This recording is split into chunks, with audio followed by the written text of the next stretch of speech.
Hi guys, welcome to my newest video for today. For today's video, I'm going to be doing a monthly wrap-up of the movies and TV shows that I managed to watch in April 25. This is a series that I'm hoping to bring back monthly, since if you saw my comeback video where I said I'm not doing any more hauls, and this is kind of the content that I would like to do going forward on a monthly basis. And I want to talk about movies and TV shows that I'm watching, rather than just continually buying. And especially since the Doctor Who DVD I was expecting arrived in the mail, so I can so now that everything that I've ordered is now in, I'm officially on my physical media ban. And I want to do these videos to sort of hold myself accountable, and that I won't be doing any future purchases. The next major purchase I want to do is for my eventual trip. We'll see how that one goes. But for April, I did manage to finish 3 TV shows and I watched 15 movies. So the reason there is a lot of movies in here is because I actually took a bit of time off work in April. So I had more free time, and yeah, I don't normally get to 15 movies. So it's been a while since I've actually watched that amount of movies in 1 month. So how I'm going to break these down is I'm going to just have some general stats, and then we'll jump into the actual TV shows and movies that I watched.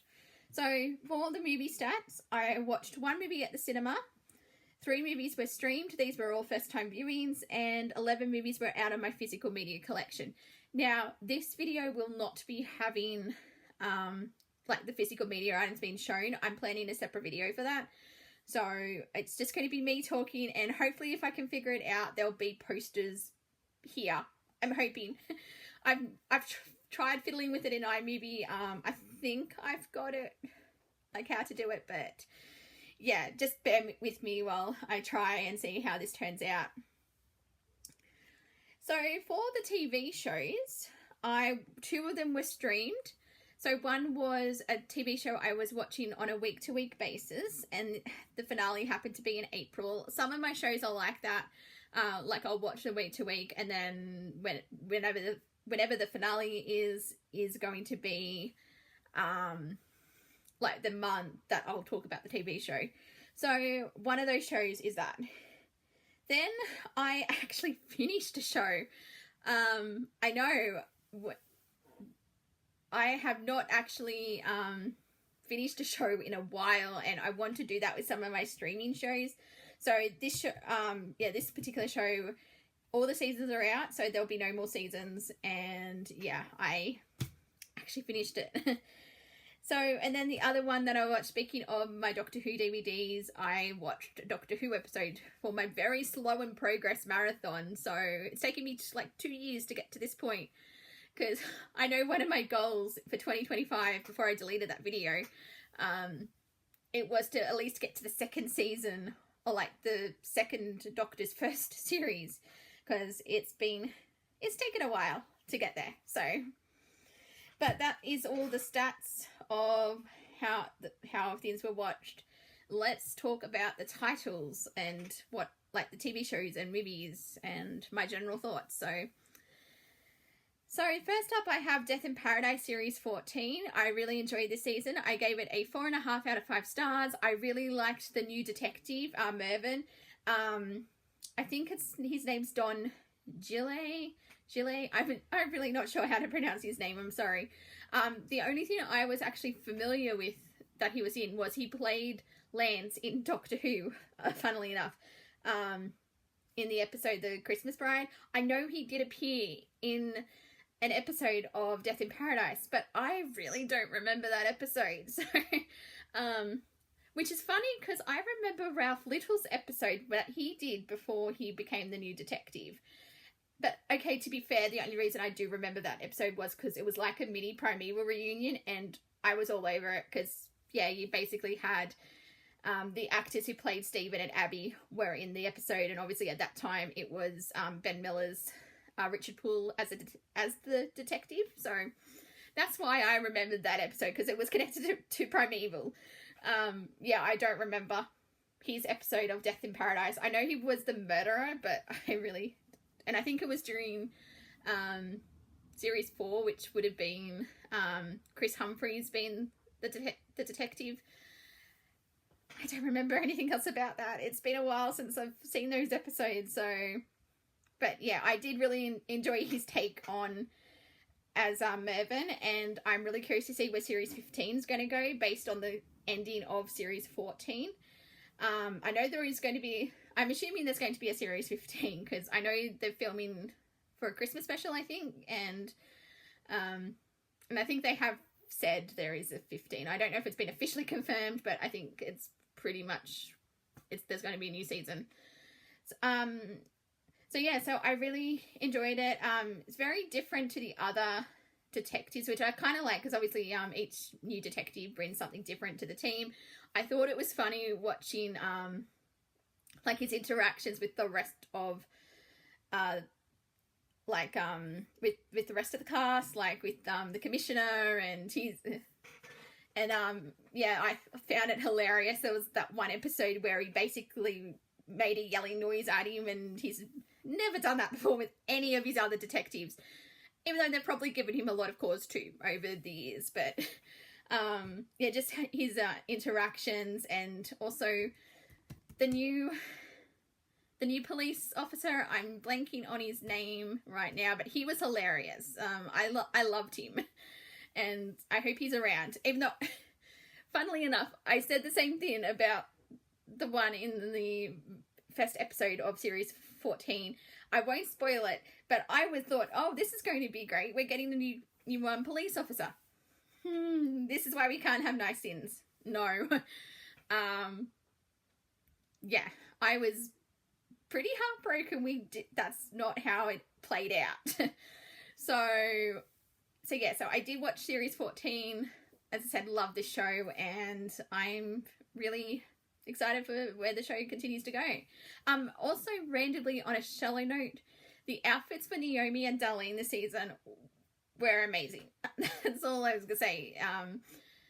Whoever is in charge of the costume department on the show, yeah. It's one of my favorite things of the parts of the episodes is seeing what outfits Naomi and Darlene are wearing. So there we go.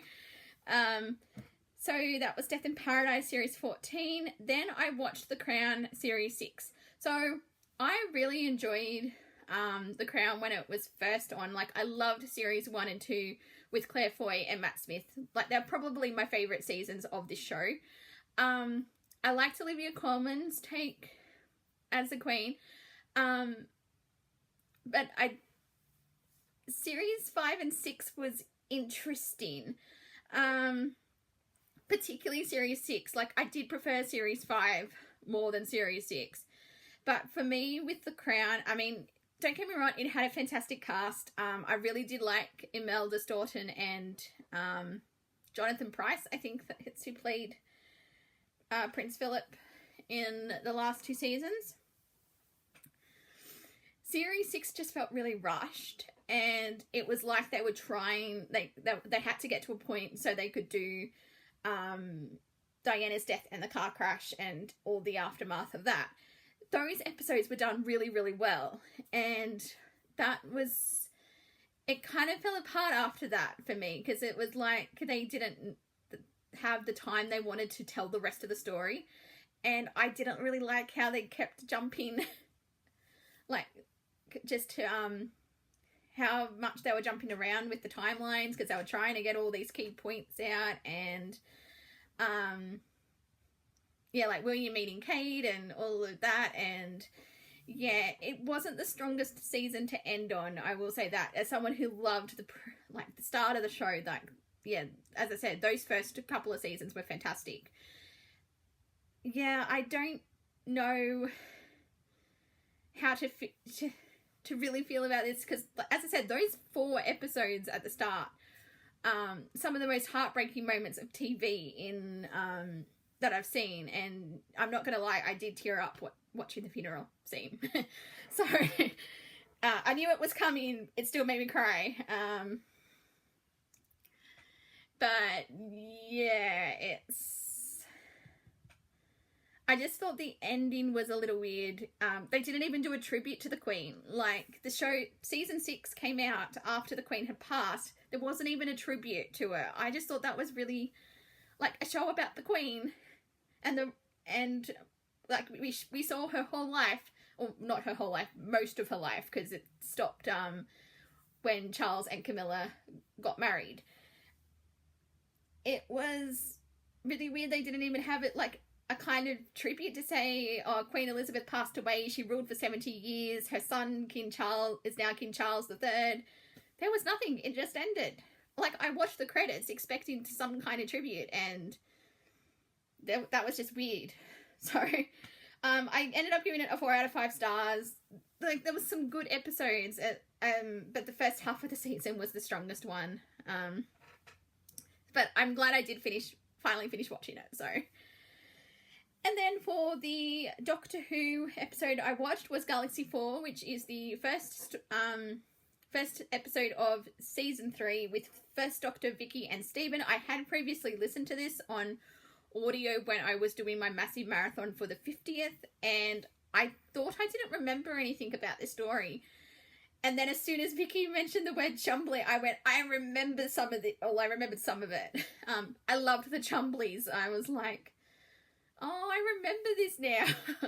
So, yeah, that was my takeaway from the thing. I was like, oh, this is the episode with the Chumblies. But overall, it was a solid episode. I was actually very impressed, because considering it was a 60s take on feminism, it was very interesting in some of that regard, because, like, you could tell it was definitely made, like, molded to sort of fit the themes of that era. And, yeah, it was definitely interesting. And also I thought it was, yeah, Stephen's interactions with these alien women were hilarious as well, because they had no time for him, and he was just like, yeah. But I will say I did really like the moments at the start of the episode where Vicky's giving Stephen a haircut. I really did like their interactions. And I know, well, there's sort of a, like, how the stories are structured. You have Mission to the Unknown, and then you have The Mythmakers, which is Vicky's actual last story. That one is missing, so I don't know if we'll ever see an animated one from that. But I really actually like Vicky and Stephen as the companions, and yeah, we don't really have that many stories with them. My favourite one's always going to be the Time Meddler. That's one of my favourite classic Doctor Who stories. But Galaxy 4, I really enjoyed. The pacing was really good. I'm glad they kept it to 4 episodes, because, like, I wasn't bored or wishing the story was over. Some of the episodes can feel a bit like that at times. Web Planet. But yeah, it's a very interesting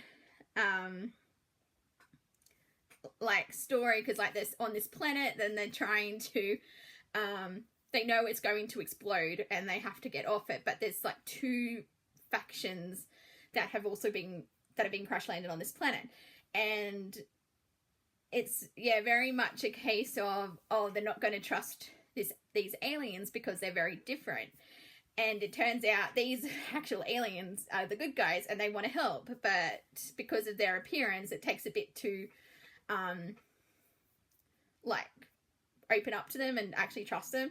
I thought they were fascinating aliens, and I don't think we've ever met them again. The Rels, I think, is, I mean, it's been a while since I've seen some of the later Doctor story, like 4, 5, and 6, and 7. I don't think we've ever encountered them again. At least in the new Who run. I don't know about the classic Who run. I've got to rewatch those episodes as I make my way through the marathon. But yeah, it was a solid story, and the ending was a lot darker than I was anticipating, because I couldn't remember how this story actually ended. So it was sort of a bit of a surprise where I was like, oh, okay, that's a bit dark for 1960s TV, but But yes, I really enjoyed the story. I don't know if I gave the ratings, but I gave it a 4.5 out of 5 stars.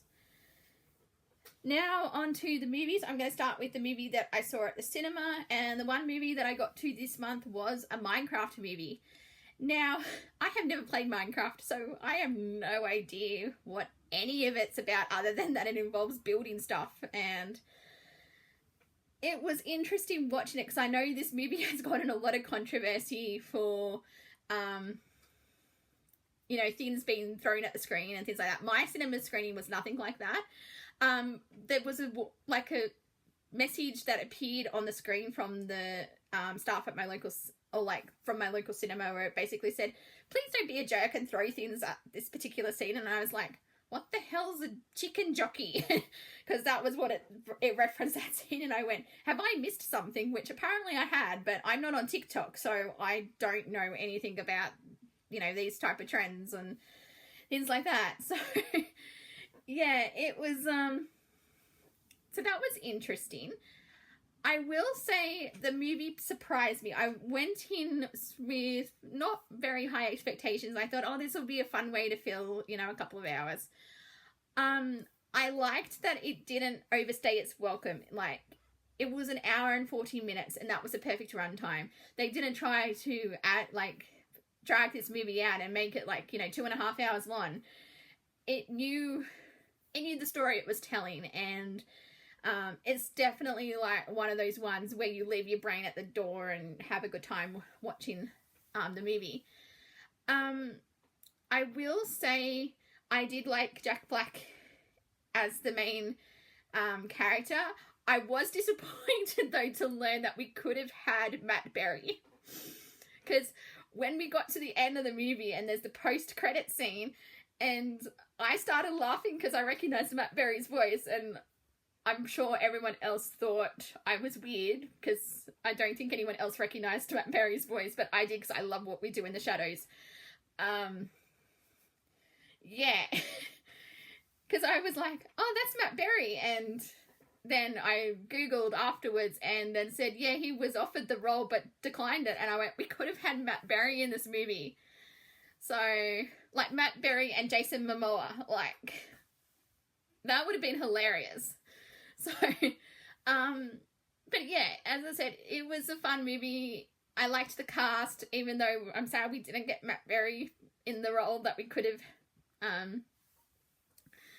had. But as I said, it was a fun time. I liked the songs. I wasn't expecting it to be so musical, even though first clue should have been Jack Black, because it was very reminiscent of the Peaches song from the Super Mario Brothers movie. So I saw a Minecraft movie. Will I see it again? Probably not. I think it's definitely a one and done type movie. I will probably see any future sequels, but I don't feel the need to go out of my way to revisit them. Yeah, it was a fun movie. I had a good time. I gave it 3.5 out of 5 stars, but yeah, not something that I'll be in a hurry to like rewatch. Then I streamed 3 movies. So the first one that I watched was Lisa Frankenstein, because I am slowly trying to catch up on my 2024 movies, so I can finally do a rankings video for my overall 2024 movie thoughts. The way this is going, it'll probably be 2027 before you see that list, but Lisa Frankenstein was one of the movies I wanted to watch, and I'm glad I did. I had a really good time. It was quirky. It was fun. It was actually quite violent as well, so I knew it was a zombie movie. It was like in the 80s. I wasn't expecting it to actually be that violent, but it was also oddly fun, and I liked Catherine Newton. I thought she did a really good job. It was a sort of also a really interesting, like, I guess, homage to the 80s slasher flicks, which I really liked. But yeah, I thought it had a really good soundtrack. I liked the cast in this. It was, yeah, I had a good time watching it. I gave it 4.5 out of 5 stars. I could easily revisit this one for 31 Days of Horror. I liked it that much. And then we get to what would be my favourite first time viewing of the month. I can't believe I actually waited this long to see it, but I watched Late Night with the Devil. This was fantastic. It had everything that I love in a movie, like taking place in one location, like mockumentary style. Or I wouldn't call it, maybe not mockumentary style, but because it's taking place in a late night show, so it's kind of got that format, type of format. And yeah, just seeing the behind, how it's like starts to unravel, like stuff's going to go down. You don't know how it's going to go down, but when things do, it gets wild. And that was one of the trippiest endings I think I've seen in a movie. But I loved it. I had such a great time watching it, and I gave it 5 out of 5 stars. So, and then the other movie that I streamed in April, I finally took advantage of Apple TV's offering $3.99 a month for 3-month deal. Because there's a couple of shows on Apple TV I do want to watch as well. Will I get to them? Who knows? But I did actually get to Napoleon, which I missed out in cinemas, and I have to say I am kind of glad that I didn't go see it at the cinema. I'm sure it would have looked epic with some of those the shots, because the cinematography in this movie was incredible. The story itself felt very uneven, because Napoleon Bonaparte is actually a very fascinating historical figure, and I really liked the I don't know how well you can like war scenes, but the way those scenes were shot was phenomenal, like especially in the winter in the ice, and how the blood and everything all mingled with the water. Those scenes were horrific and were shot so well. The love scenes just dragged this story down. I really didn't buy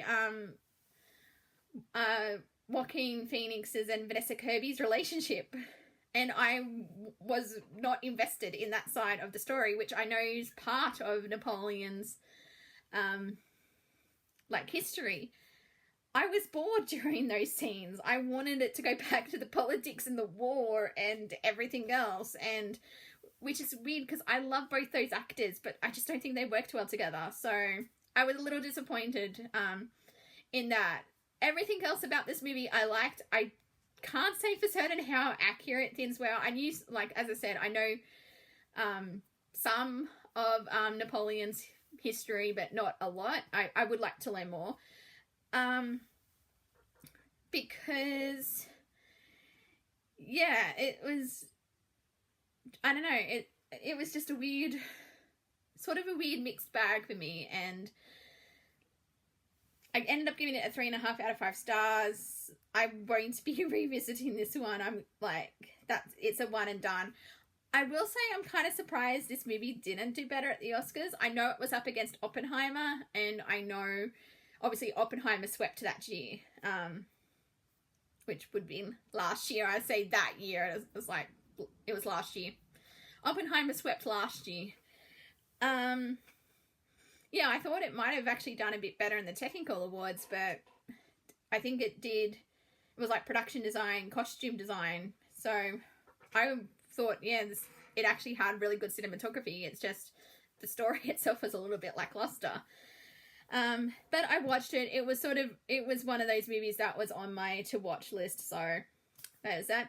And then we move into the movies that I watched as part of franchises. So I do want to try and rewatch all the Mission Impossible movies before the Final Reckoning comes out. Will I get to it in time? Probably not, because I will be hopefully back at work, and then I'm planning on binging all the Star Wars movies for the May the 4th weekend. So that's my plan for this weekend. So I don't know how many more movies I'll get, but I did rewatch the first two. Out of these two, the first one is my favorite. It's not my favorite overall, but I don't really care for Mission Impossible 2. It is sort of one of those ones where if it's a franchise rewatch, it'll get watched then.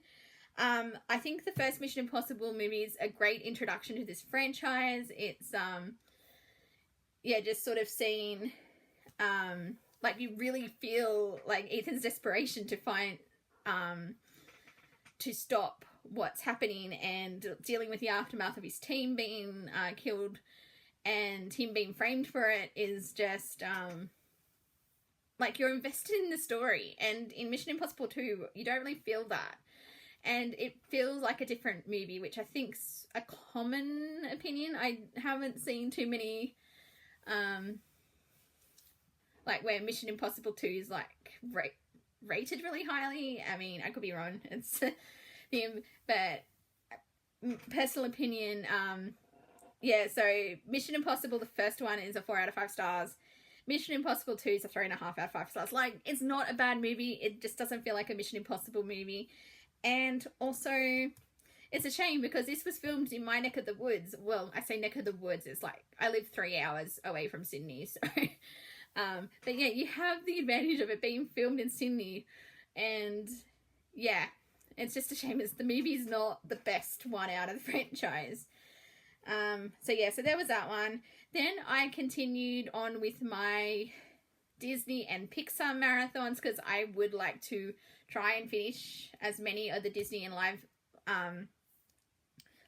watch as many of the Disney animated movies and Pixar movies as I can.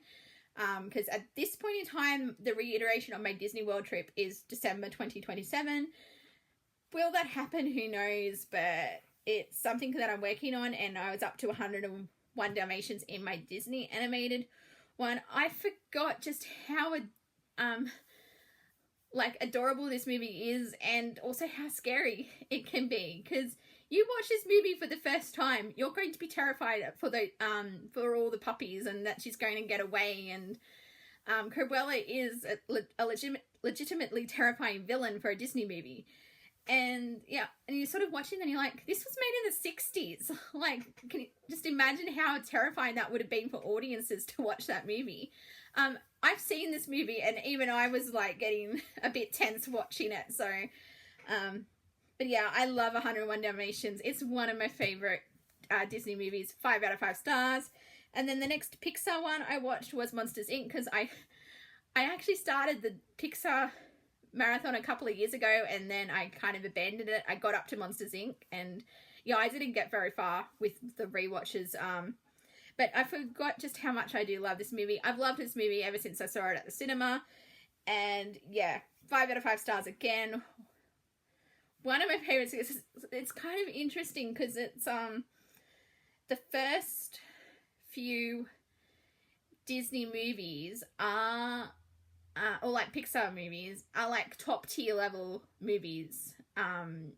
Like Toy Story 2, Bug's Life, Monsters, Inc. They're all fantastic. I need to rewatch Finding Nemo, but I do recall really liking that one too. Yeah, it's sort of interesting that in those early days, it's like movies were so like solid, and because I know like later on they sort of go a bit it's a bit mixed, but yeah, these ones, like this era was golden. Like yeah, I loved getting to revisit these films. So and I really do need to get back to watching Monsters at Work. I watched like the first 2 episodes and that was a couple of years ago.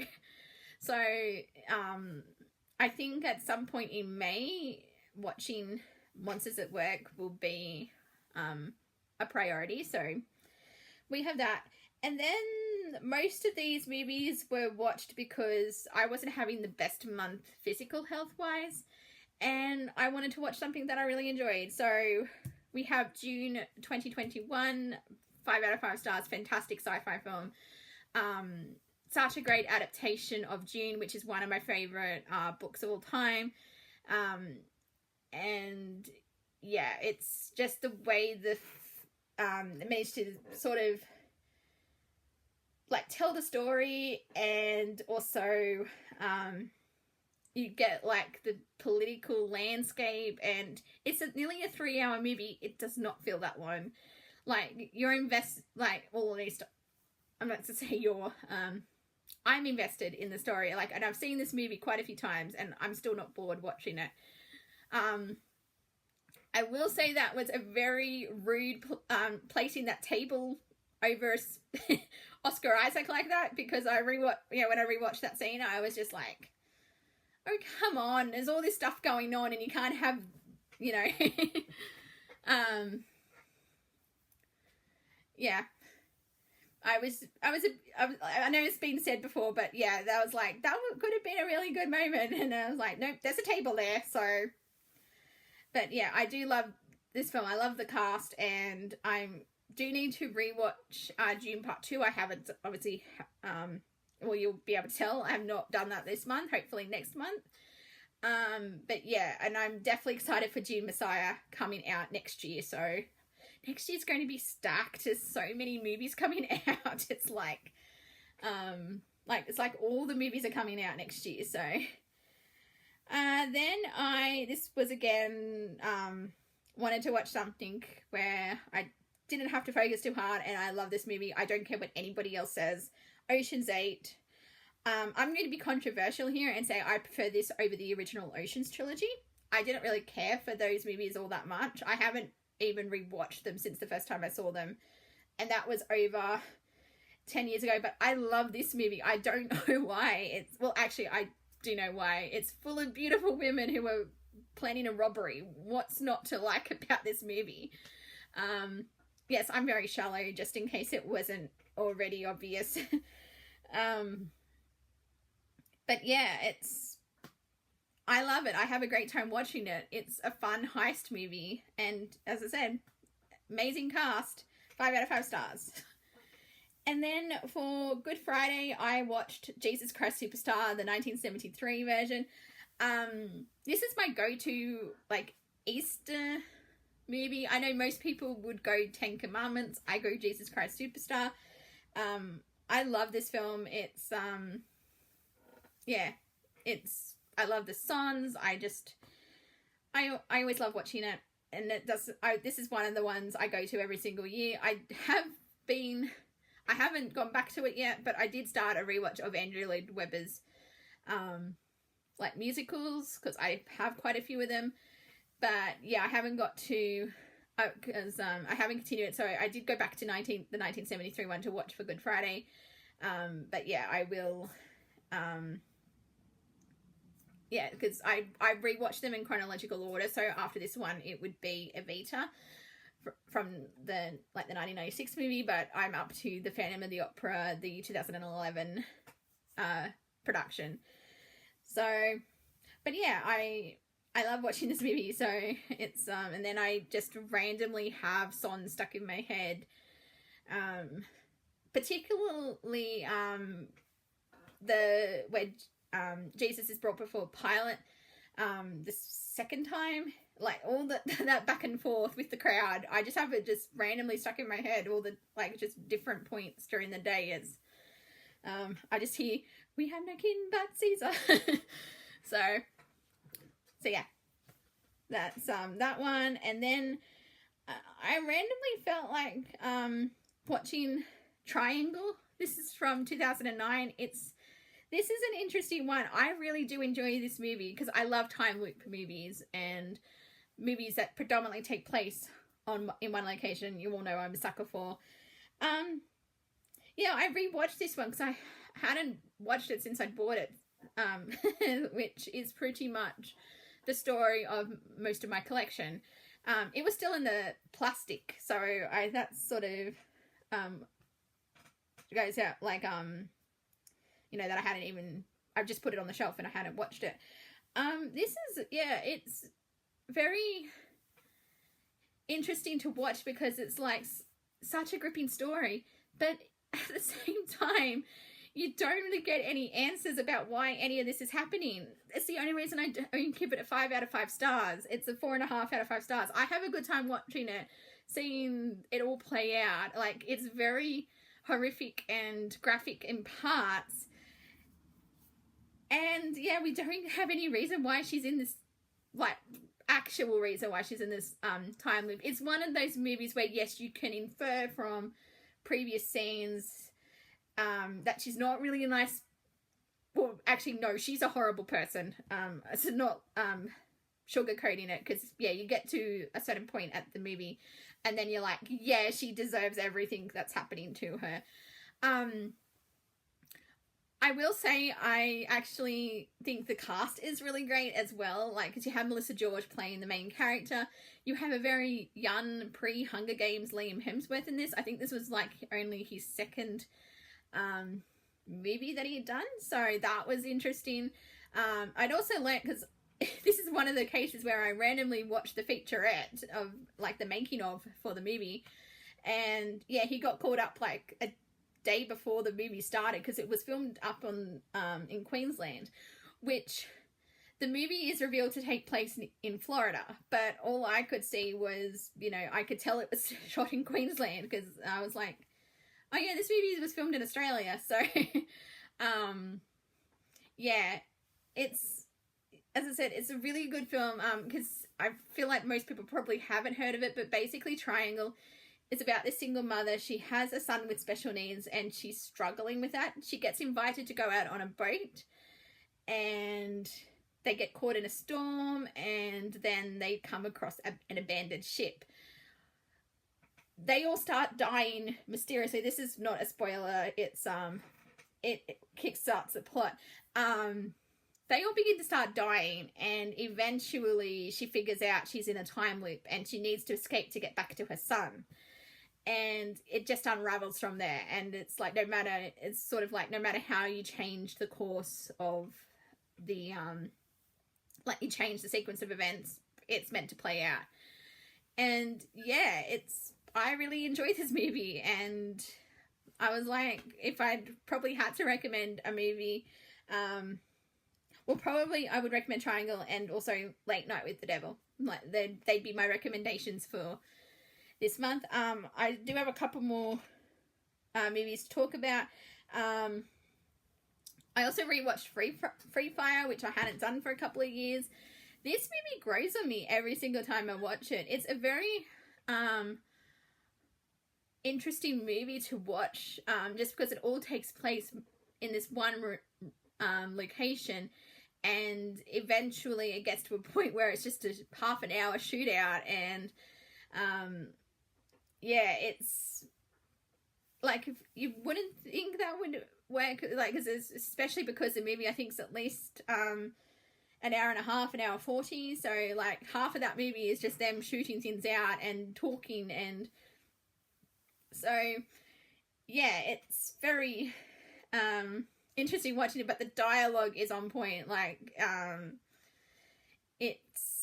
there's got some really funny moments in here too. It's got a great cast, like Cillian Murphy, Brie Larson. It's yeah, it's just how do you say his name? Shalto Copley, I think that's how you say his name. As I said, I'm terrible with pronouncing names. It's yeah, they're all fantastic in this movie, and just seeing it eventually play out. My one main gripe with this film though is there's too many characters, and I lose track of where people are in this movie and what side they're meant to be on, and then at one point snipers get brought in, and it's just a whole thing. And while the movie's entertaining, there's too many characters and I lose track of them. I mean, yes, that can very well be a me problem.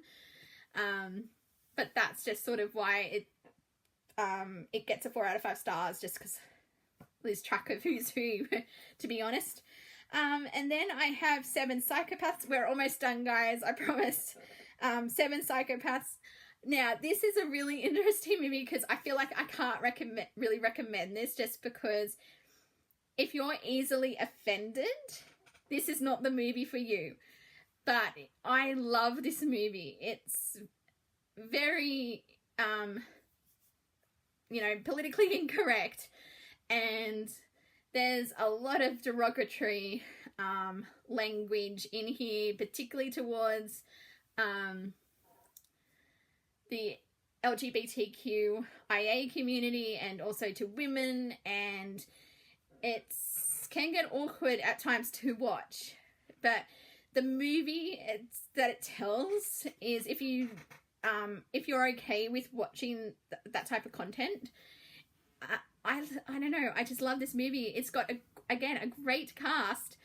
You have Woody Harrelson, who plays this manic boss, and he's like, he's a psychopath, and then it's like because it's hang on, let me wind back a bit.